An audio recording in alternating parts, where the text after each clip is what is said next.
लाहौर के आलूदगी के एतबार से आज भी दुनिया के शहरों में पहले नंबर पर आ गया है। बागों के शहर लाहौर में स्मोक की औसत शरह 599 तक जा पहुंची है।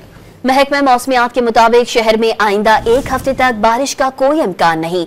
महकमा मौसमियात ने बताया कि लाहौर का मौसम सर्द और खुश्क रहेगा। शहर का कम से कम दर्जे हरारत 11 डिग्री सेंटीग्रेड और ज्यादा से ज्यादा 30 डिग्री सेंटीग्रेड तक जा सकता है।